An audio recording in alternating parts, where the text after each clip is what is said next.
25-30 வருஷத்துக்கு முன்னால ஊருக்குள்ள 1-2 பேர் குடிப்பாங்க. அதுக்கு வெளியே ரகசியமா குடிச்சிட்டு தூங்கி எந்திரிச்சு கௌரவமா வேலைக்கு போனாங்க. இன்னைக்கு ஊருக்குள்ள 1-2 பேர் குடிக்காம இருக்கிறாங்க. பாக்கி பூரா குடிக்காத ஆளுகளை படுத்துற பாடு இருக்கு. ஒரு இடம் பாக்கியில பாட்டு போட்டு உடைக்காத இடம். அம்மாக்கில பாட்டுல, கரையில பாட்டுல, கோயிலுக்குள்ள பாட்டுல, வெளியில பாட்டுல, வீட்டுக்குள்ள பாட்டுல, பாலக்கடையில பாட்டுல, வயலுக்கு இறங்கி வேலை பார்க்க முடியல, உரம் போட முடியல, காடு கடைகளுக்கு போக முடியல. ஆனா ஆடு மாடு நடக்க நீதி இல்ல. உங்க மனசாட்சி கொஞ்சமாவது உறுத்தலையா? நினைச்சு பாருங்க. மது நாட்டுக்கு வீட்டுக்கு உயிருக்கு கருதி எழுதி வச்சு விற்கிது அரசாங்கம். அதே அரசாங்கம் இன்னொரு விளம்பரம் செய்யுது. இளைஞர்களே, போதையின் பாதையில் போகாதீர்கள். நீங்க எல்லாம் போதையின் பாதையில் போறது எனக்கு மனசு நாங்கள செத்து தொலைங்கிறாங்க. ஏன்டா படுத்துறீங்க? எங்களை எல்லாம் பார்க்க உங்களுக்கு என்ன கேனக்கு இருக்கீங்களா? சரிதா? காரணம் இல்லை, யாரும் கேட்கறது நமக்கு என்னதுக்கு பெரிய இடத்துக்குள்ளாப்பா தேவையில்லை. ஆகினால் இந்த இடத்துடைய சிறப்பை எவ்வளவு கதை சொல்றது நானும் சொல்லிட்டே இருக்கேன் ஒவ்வொரு நாள். அப்படிப்பட்ட பிரச்சனத்தாரு ஒரு நாள் போய் என்ன பண்றாரு, வயலுக்குள்ள படுத்து கிடக்குறாரு.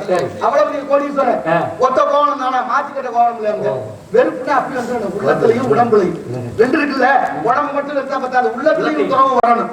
இப்ப பாருங்க, கோவலத்தோட படுத்துக்காரு வயலுக்குள்ள வரப்புல தலையை வச்சு. தண்ணிக்கு 2 பொம்பளை பிள்ளைய போகுது. போன பிள்ளைய சும்மா இருக்கக்கூடாது. ஒருத்தி சொன்னாங்க, பத்தியா எவ்வளவு பெரிய கோடீஸ்வரன் ஜாமியாரா வந்துட்டாரு. உண்மையிலே இவர்தான் ஜாமியாருன்னு நாளாம். அதுக்கு இன்னொரு அடிப்படை வைத்தியக்காரி என்னத்த ஜாமியாரா போனாரு. இன்னும் கொஞ்சம் பாக்கி இருக்கு. பாக்கி இருக்கா? என்ன இருக்கு? ஆமா, எல்லாத்தையும் விட்டுட்டாரு. படுத்தா தலைக்கு தலைகண வேணுங்கிற சுகம் தேவைப்படுது.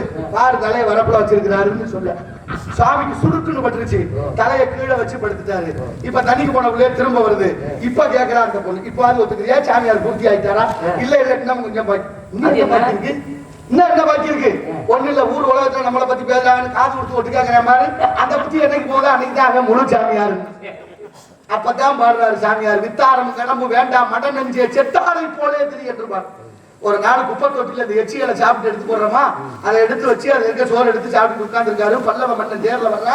தேர்ல வந்த மன்னன் பாக்குறா, இவர் எங்கேயோ பாத்துக்கமேனு தேர் பற்றி சொல்றாரு. அவர் தான் பட்டணத்து செட்டியாரு. உங்க முத்துமால பஞ்சா போட்டாரு உங்க பிறந்த நாள். அவரா இவரு பெரிய கோடீஸ்வரனாச்சே. ஏன் இப்படி குப்பை தொட்டிக்கு வந்தாரு? மூளையில கொளான பச்சோம் அப்படின்னு கீழே இறங்கி வந்து மன்னன் கேட்கிறார், சுவாமி பட்டணம் செட்டியாரு, என்னையா கோடீஸ்வரனா வெல்வெட்டு மெத்தையில படுத்துக்கிறது, இப்படி குப்பை தொட்டிக்கு வந்துட்டிய, இதுல என்ன உங்களுக்கு சுகம் இருக்கு அப்படின்னு கேட்கிறார் மன்னன். அவர் சொன்னாரு, பட்டணத்து சுவாமிகள், மன்னவா நீ நிக்கிற, நான் உட்கார்ந்துருக்கேன், இதை விட என்னடா எனக்கு சுகம் வேணும்? நீ நிக்கிற, நான் உட்கார்ந்துருக்கேன், இதை விட என்ன எனக்கு சுகம் வேணும்? உன்னை கண்டோட பயந்து நடுங்கிருப்பேன். எங்க இருந்திருந்தா? வீட்டுல இருந்திருந்தா. ஏன் என் சொத்துக்கு வரி போட போறியோன்னு. இப்ப என்ன என் கோவத்துக்கு வரி போட போற? போயாண்டு போயிட்டேன். அவர் வாழ்ந்த மண்ணு எப்படி வாழ்றோம் நம்ம? என்ன நடக்குதுங்க? திருவடைமருதூர்னு ஒரு ஊர் இருக்கா. அந்த ஊர்ல கீழே கோபுரத்துல ஒருத்தர், மேல கோபுரத்துல ஒருத்தருமா 2 பேர் இருக்காரு. கீழே கோபுரத்துல பட்டணத்து சுவாமிகள், மேல கோபுரத்துல பத்திரகாரி, 2 பேர் நண்பர்கள் பிச்சை எடுத்து சாப்பிடுறாங்க. இப்ப ஈசன் சோதிக்கிறதுக்கு அடியாரா வந்து பட்டணத்து சாமி கிட்ட போய், ஐயா ஏதாவது கொடுங்க, நானே பிச்சைக்காரன் ஹேண்ட் வந்து கேட்கறது. அப்புறம் யாருக்கு தயா கேட்கறதுனாரு. மேல கோபுரத்துக்கு போ, ஒருத்தர் இருக்கிறேன் குடும்பத்தை, அவன்கிட்ட போய் கேளுனாரு. அங்க அவருடைய குடும்பத்தின ஒன்றுல ஒரு திருவோடு இருக்கு, பக்கத்துல ஒரு நாய் படுத்துட்டு இருந்துச்சு.